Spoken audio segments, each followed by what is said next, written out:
Racikan Berita 1.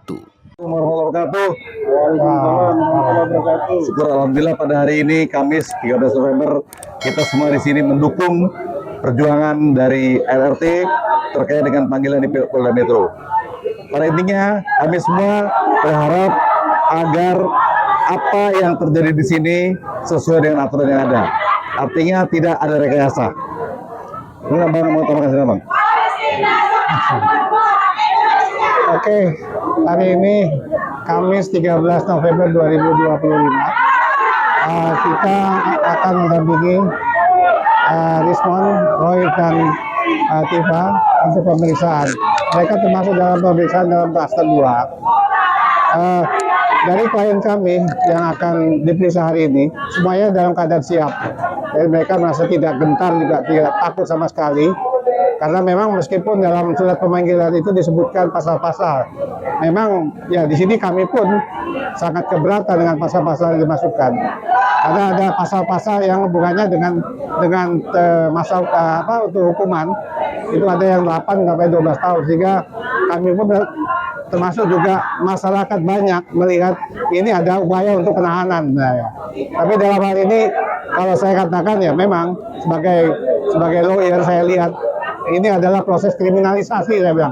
Polisi melakukan kriminalisasi karena berusaha memasukkan pasal-pasal yang memang seharusnya tidak ditujukan kepada mereka maksudnya. Jadi mungkin saya dapat sampaikan kalau tahun 2020 pada saat masyarakat menolak Omnibus Law, itu ada ucapan-ucapan yang mengatakan undang-undang ini brengsek segala macam. Itu mereka itu ditangkap itu. Kemudian pada kenyataannya setelah pada proses pengadilan, mereka semuanya hampir dikatakan dianggap bersalah karena hukumannya ada pada saat pada selama masa tahanan aja. Dan kenyataan setelah itu pun undang-undang itu dibatalkan karena inkonstitusional. Jadi kalau mereka ini juga mereka memang sudah siap dari awal untuk melakukan diperiksa, walaupun mesti sampai seperti ini.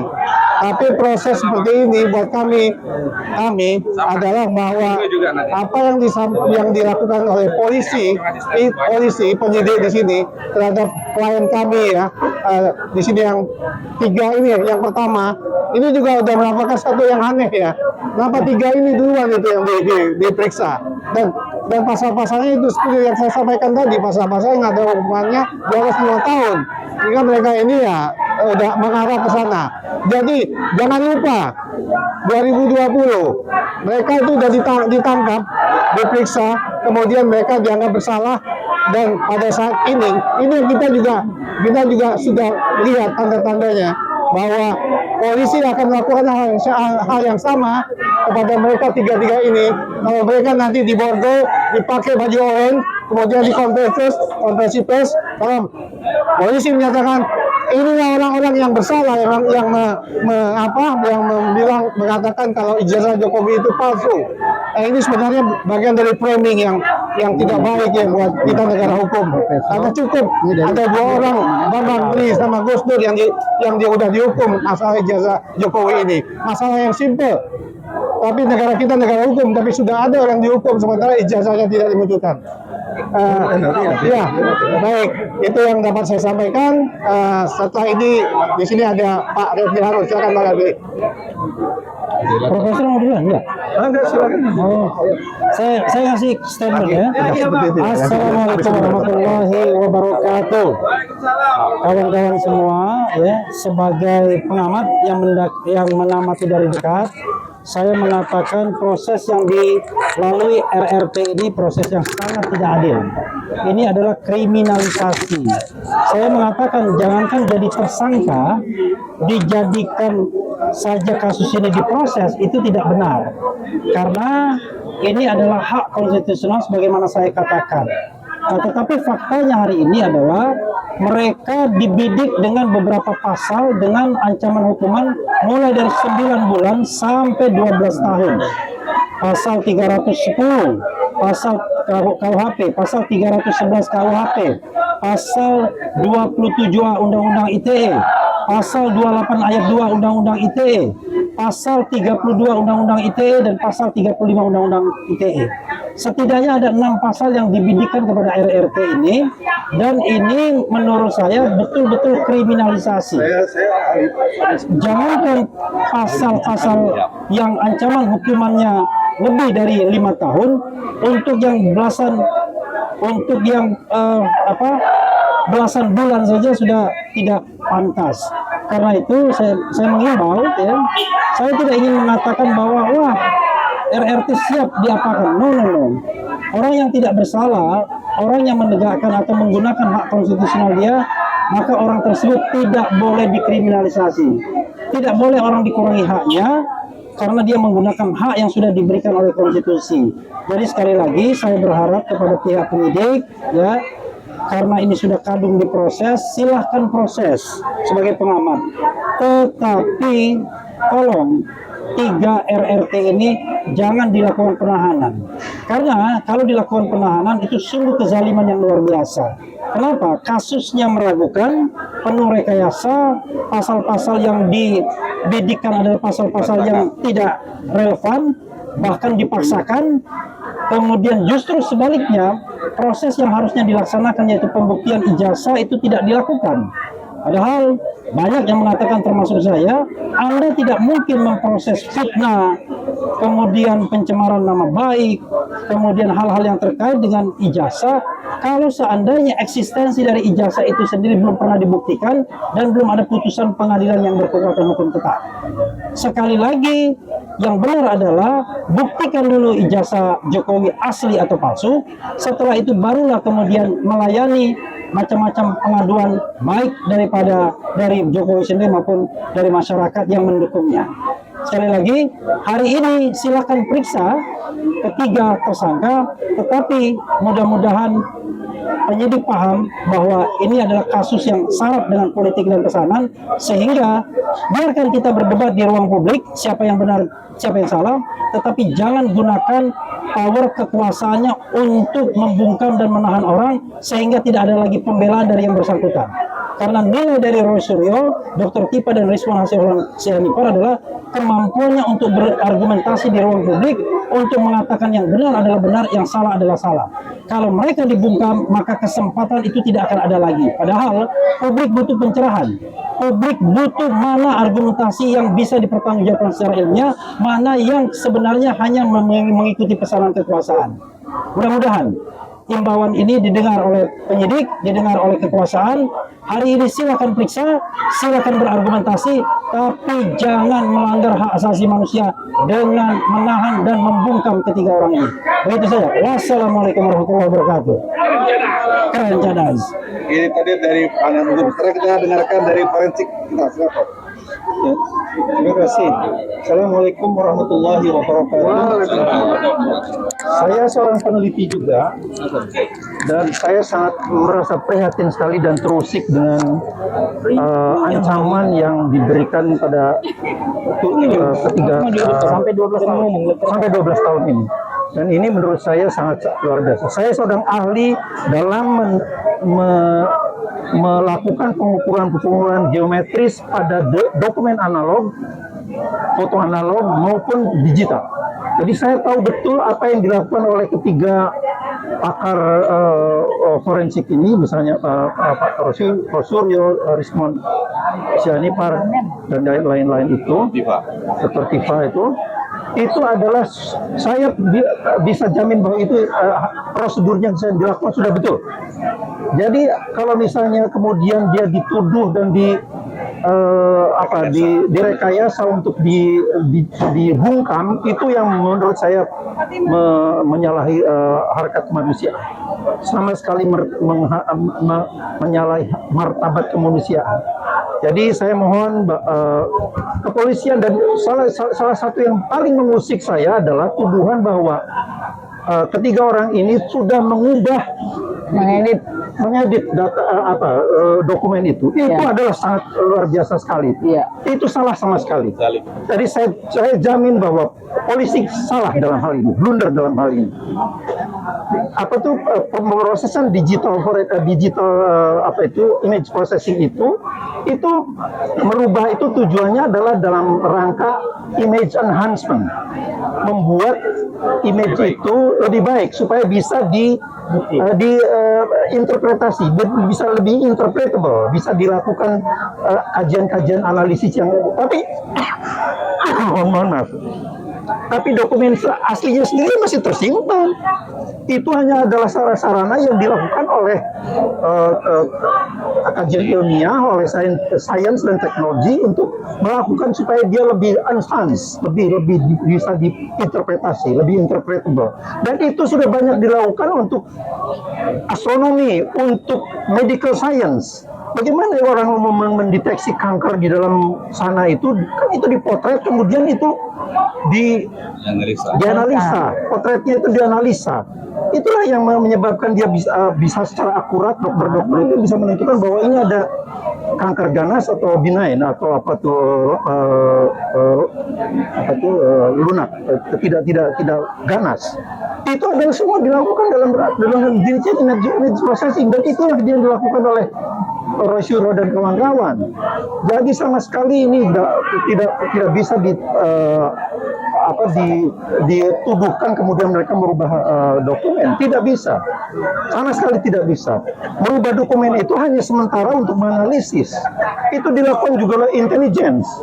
Pada Perang Dunia Kedua ini sudah dilakukan oleh para intelligence untuk mendeteksi kehadiran pesawat udara, yang dengan itu mereka bisa melakukan strategi kombatan ya, supaya dia bisa untuk melawan yang keberadaan musuh itu. Banyak sekali, misalnya ada kapal yang karena dia memuat bahan-bahan militer yang sehingga dia bisa semua dianalisis dari image. Jadi sama sekali tuduhan bahwa mereka sudah merubah dokumen asli itu tidak bisa, tidak betul. Sama sekali itu bohong. Ya. Dengan saya kira saya tidak bisa berpanjang lebar, tapi saya seorang peneliti juga. Assalamualaikum warahmatullahi wabarakatuh. Siapa lagi nih? Saya mau tambahin sedikit ya. Begini, yang namanya penyebut itu bukan tidak paham. Dia nggak mungkin jadi. Tapi masalahnya adalah ada faktor-faktor non yuridis yang barangkali yang ikut bermain. Karena kita tahu bahwa kan yang paling lucu adalah pasal 35 itu mengedit dokumen agar terlihat otentik, kan begitu? Dengan ancaman hukuman 12 tahun penjara. Bayangkan, 12 tahun penjara mengedit dokumen agar tampak otentik. Itu nggak masuk akal. Kenapa? Karena dalam semua statementnya, Roy Suryo, Dr. Tifa, dan Rismond mengatakan bahwa dokumen ijazah itu adalah palsu. Bagaimana kemudian dia mengedit agar tampak otentik? Kan ini aja nggak masuk akal menurut saya. Yang benar adalah mereka melakukan penelitian dan menemukan sebuah indikasi yang kuat bahwa ijazah itu adalah ijazah palsu sepanjang objek yang mereka teliti, dan ternyata objek yang mereka teliti itu confirm sama dengan apa yang diberikan oleh KPU Solo, KPU DKI, dan KPU Nasional. Jadi tidak ada yang berbeda. Ada nggak ijazah selain yang berkacamata itu? Nggak ada. Nah, ijazah itulah yang kemudian bisa diteliti, baik itu dalam bentuk gambar yang sempurna, berwarna, maupun dalam bentuk fotokopi. Misalnya kalau kita meneliti mengenai letak huruf dan lain sebagainya, mau fotokopi mau berwarna, ya letak huruf sama saja. Jadi kawan-kawan semua, polisi bukan tidak paham, tetapi ini adalah playing politik, playing game, agar kemudian ada bargaining posisi untuk dalam tanda kutip menahan tersangka. Padahal kalau kita bicara tentang pasal pencemaran nama baik dan penghinaan, itu ancaman hukumannya maksimal 4 tahun saja, dan itu tidak memiliki kewenangan untuk kemudian menahan. Tetapi yang dikenakan kepada mereka adalah 3 pasal tambahan yang tidak ada relevansinya sesungguhnya. 1, pasal ujaran kebencian yang berbau suku, agama, ras, dan lain sebagainya, bukan antar golongan, tapi disabilitas mental, fisik, dan lain sebagainya, suku, agama, etnis, dan lain sebagainya. Yang dipersoalkan oleh RRT itu bukanlah warna kulit Jokowi, bukanlah ras Jokowi, bukanlah agama Jokowi. Yang dipersoalkan itu adalah ijazah. Jadi tidak ada kaitan dengan pasal itu. Demikian juga pasal yang mengedit dan lain sebagainya. Ini sama ya? Dan produknya itu tidak ada kaitannya sama sekali. Itu Rambutnya panjang adiknya. Dr. Hiba, saya tidak mau dengan ya. Ya, saya sedikit lagi ya. Jadi kita mengingatkan bahwa negara ini negara hukum. Ada konstitusi, ada sekian banyak undang-undang. Lalu yang terjadi adalah pelanggaran hukum dan konstitusi. Apa itu? Yaitu kriminalisasi terhadap teman-teman kita. Nah, karena itu ini negara-negara hukum, maka penyelenggara negara ini kita tuntut. Siapa itu? Yaitu legislatif DPR, kemudian presiden, eksekutif, kemudian yudikatif itu ada MA dan sebagainya. Termasuk polisi. Jadi kita mau 3 penyelenggara negara ini tidak melanggar hukum dengan mengkriminalisasi teman kita yang 8 itu. Itulah inti pokoknya. Tapi seandainya itu tetap berlangsung, maka hukum konstitusi sudah diinjak-injak. Oleh siapa? Oleh penegak hukum. Siapa itu? Salah satunya adalah Polri. Kenapa bisa sampai terjadi seperti itu? Polri berani menginjak-injak konstitusi dan hukum karena ada yang memerintahkan. Siapa itu? Yaitu Jokowi. Nah, kita mau yang menjadi pimpinan eksekutif tertinggi sekarang, yaitu Prabowo, memulihkan apa yang sudah dilakukan oleh Jokowi ini. Dan Polri sebetulnya hanya pelaksana lapangan. Tinggal bagaimana Pak Prabowo berani menunjukkan bahwa dialah presiden sebenarnya. Ya, bukan presiden boneka. Tapi seandainya nanti teman kita itu tetap ditahan, maka ini menjadi pembuktian siapa sebetulnya presiden tertinggi di Republik Indonesia ini. Nah, sekalian kita ingatkan Pak Prabowo, tunjukkan jati diri Anda sebagai prajurit Sabta Marga. Ya, kemudian kepada rakyat, seandainya nanti penahanan ini tetap berlangsung, kepada DPR kita tuntut juga, mari kita gugat, kita tuntut supaya teman-teman kita ini bisa dipulihkan nama baiknya, tidak justru malah ditahan. Saya kira itu mungkin tambahannya. Terima kasih. Assalamualaikum warahmatullahi wabarakatuh. Waalaikumsalam warahmatullahi wabarakatuh. Dari Duwes hanya mengingatkan, mari kita sama-sama menjunjung tinggi kebenaran, kejujuran, dan keadilan sesuai dengan logo kami, yaitu Veritas, Probabilitas, Justisia. Terima kasih. Assalamualaikum warahmatullahi wabarakatuh. Waalaikumsalam warahmatullahi wabarakatuh. Assalamualaikum warahmatullahi wabarakatuh. Mama selalu sehat ya. Ya.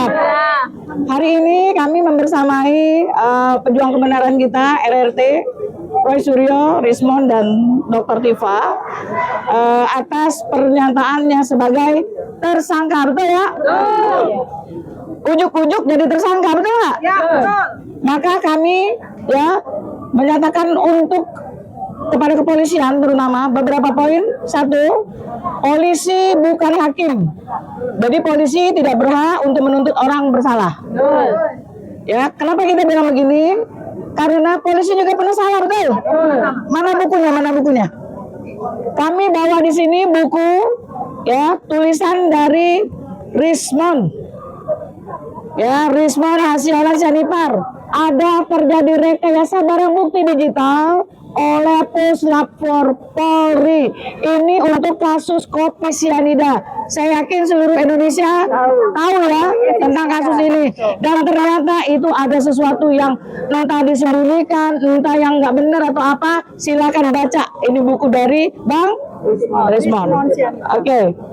Berikutnya kami menolak penetapan tersangka ini karena dilakukan dengan tidak transparan, dan tidak berkeadilan.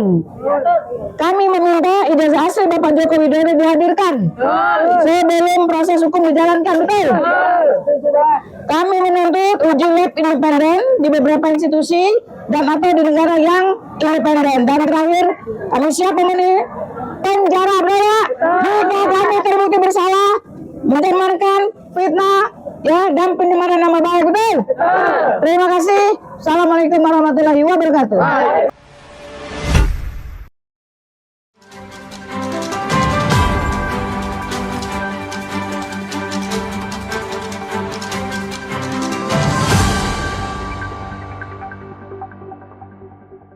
Racikan Berita 1.